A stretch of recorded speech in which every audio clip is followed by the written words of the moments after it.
আমরা ওয়েট, এখনই কেউ ভয় পাবেন না, এখানে ভাইরাল বানানোর ট্রেনিং চলতেছে। রিয়ামনির কন্টেন্ট ক্রিয়েটর ভাইরাল করে দেব রে।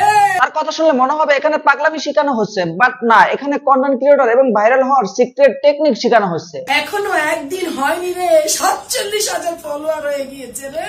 তবে বিশ্বাস করবেন কিনা জানি না, তার ডায়লগ গুলো শুনতে ভারতীয় সিরিয়ালের রাক্ষসী কটকটির মতো লাগতেছে।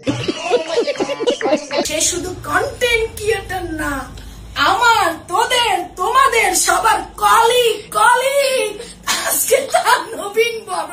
তা না হয় আমরা মেনে নিলাম, বাট আপনারাও মেনে নেন। একজন সাধারণ ফুল বিক্রেতার মেয়ের সাথে পাবলিকের সিম্পেথি নিয়ে ভিউয়ারশিপ নাটক করতেছেন। আজকে আপনাদেরকে সাথে নিয়ে দেখবো একজন ফুল বিক্রেতার মেয়ে কিভাবে কন্টেন্ট ক্রিয়েটর হয়ে গেল।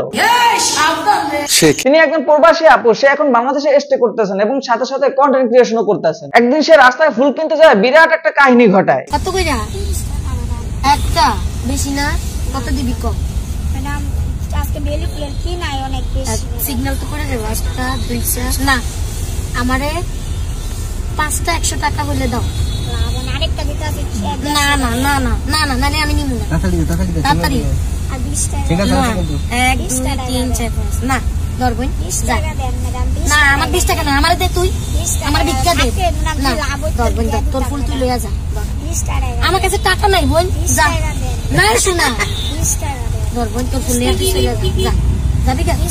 টাকা নাই, 20 না, আল্লাহর কাছে আবার দেখো। হ্যাঁ, ঠিক এভাবেই বড়লোকি ম্যাডামরা ছোটলোকি করার পর নিজের সুনাম নিজেই করতে থাকে। আমি কৃপণতা করি না, আমার কাছে আসলে খুচরা টাকা নাই, তাহলে আমি ওরা 120 টাকাই দিতাম, কিন্তু যে আমি কখনো কাউকে ঠকাই। আরে আপা, ফার্স্টে বলেন টাকা নাই, এখন বলতেছেন ভাঙতে ছিল না। পাবলিক আসলে কোনটা বিশ্বাস করবে? কি আশ্চর্য কথা। যাই হোক, অনলাইনে এই ভিডিওটা খুব ভাইরাল হয় এবং সেখানে আপুকে নিয়ে সমালোচনা শুরু হয় এবং ফুল বিক্রেতা মেয়েটার জন্য সবার সিম্পেথি কাজ করতে থাকে। ঠিক তখনই মোবাইল সাংবাদিকরা এটা নিয়ে মাতামাতি শুরু করে। এই 20 টাকা লেগে মাইয়া এত কষ্ট করতেছে, যখন ভাত খায় না আপনার লগে মিডিয়ায় দাঁড়ায় রইছে। এই মেয়ের কাছে মোবাইল সাংবাদিকদের আসতে দেখা মেয়ের বাবা একটু ভাইরাল হতে আসছে। তুমি তো এখন ভাইরাল, তোমার তো সিরিয়াল ধরে কথা বলতে হয় তোমার সাথে। হ্যাঁ হ্যাঁ, আপনি কি হন?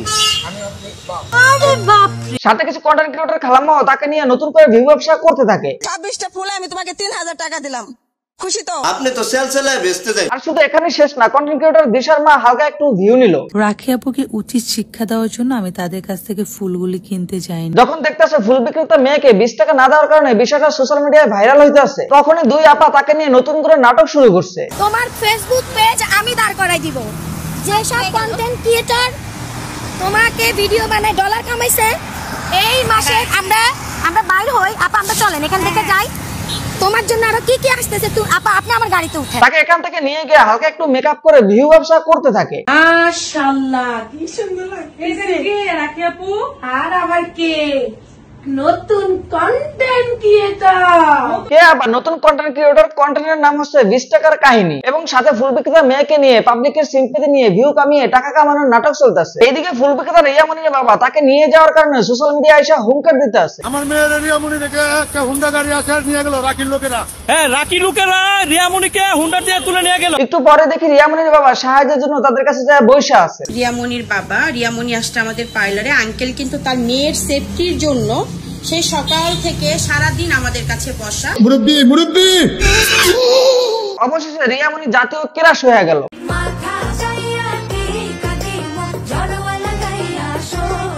এবং রিয়ামনি 1000টা ভিডিও করার পর তাকে আবার আগের জায়গায় রাইকে আসা হলো। সকালে তো রিয়ামনিকে আমি এসে নিয়ে গেছিলাম আপনাদের কাছ থেকে, তাই না? আমার দায়িত্বে। এই যে আপনাদের মেয়েকে আবার আপনাদের কাছে আমার দায়িত্বে আইসা ফিরাইয়া দিয়ে গেলাম। আমি বুঝতেছি না ভাই, ভিউ কামালো তারা, সিম্পেথি নিল তারা, মেয়েটা ঠিক আগের জায়গায়। তো আজ এবং যারা ফেসবুক থেকে দেখতেছেন পেজটা ফলো করে দিবেন, আর যারা ইউটিউব থেকে দেখতেছেন চ্যানেলটা সাবস্ক্রাইব করে দিবেন। দেখা হচ্ছে নেক্সট ভিডিওতে। ধন্যবাদ।